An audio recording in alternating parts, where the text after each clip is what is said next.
Bonjour, cette semaine je vous propose un nouvel atelier. Nous allons décorer le sapin de Noël, commencer à réaliser des décorations. Ce que j'avais envie de faire, c'est de vous proposer un atelier que les enfants allaient pouvoir faire pendant les vacances. Donc ça va donner le temps, largement le temps, de préparer les décorations de Noël que nous allons pouvoir ensuite placer à Noël dans le sapin. Nous allons utiliser du fil d'alu plat et vous allez voir, il suffit de le torsader pour réaliser de très jolies suspensions pour le sapin de Noël.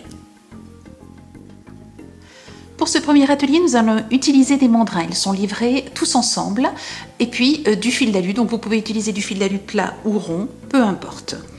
La première chose à savoir, c'est que ces mandrins sont livrés avec un manche que vous allez pouvoir enlever et mettre sur le mandrin que vous souhaitez utiliser.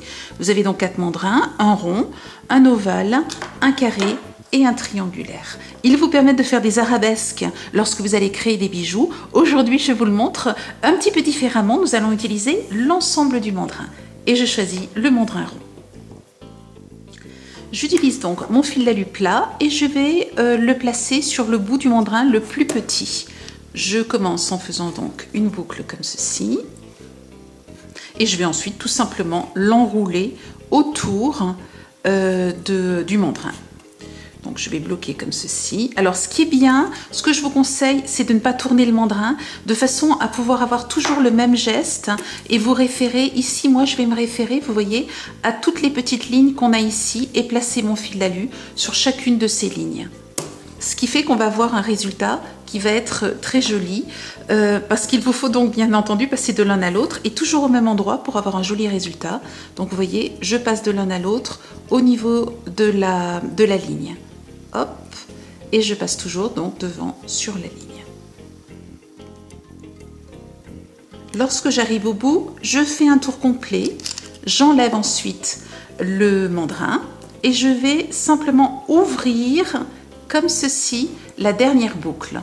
Je replace le mandrin dans l'autre sens, donc vous voyez que vous obtenez ceci, un dessin qui part dans ce sens, l'autre qui part dans l'autre sens, et là je vais partir donc comme ceci, en recommençant donc une boucle. Alors je vais le tenir ici, voilà, et hop, je recommence une boucle, toujours en me fiant à mes traits donc correspondant à chaque diamètre du mandrin.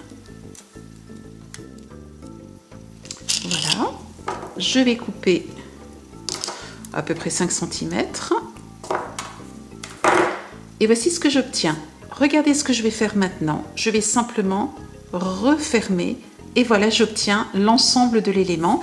Maintenant, si vous avez besoin de parfaire l'élément, vous pouvez tout à fait le retravailler un petit peu, vous voyez, rapprocher les différentes lignes ou bien au contraire les éloigner.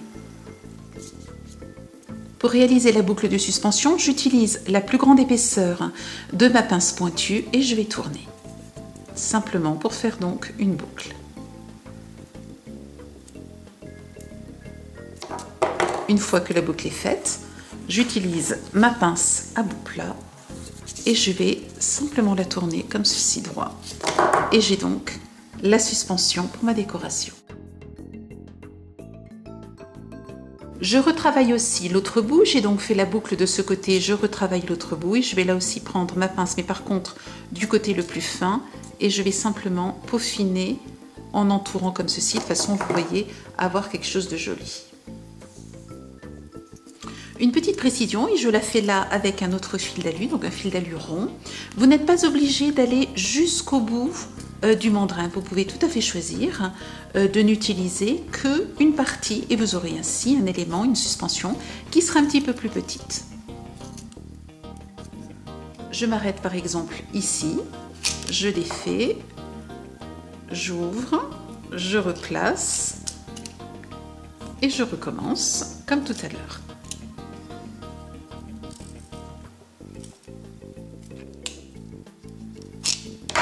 Comme tout à l'heure, je repositionne mon élément comme ceci et vous voyez que là vous avez une petite suspension, elle est plus petite que la précédente. Donc vous allez pouvoir choisir la longueur que vous souhaitez donner à votre décoration.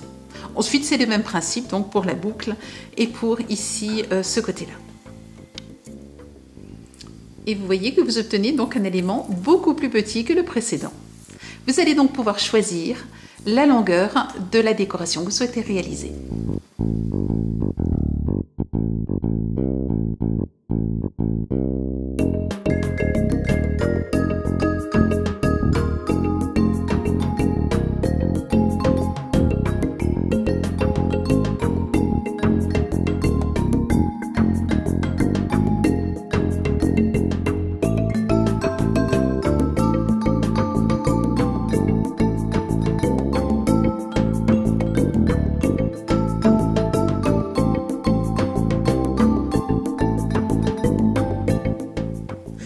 toujours pour retrouver dans notre boutique tous les produits que j'ai utilisés dans cet atelier. Je vous souhaite une très très belle semaine créative et je vous dis à la semaine prochaine.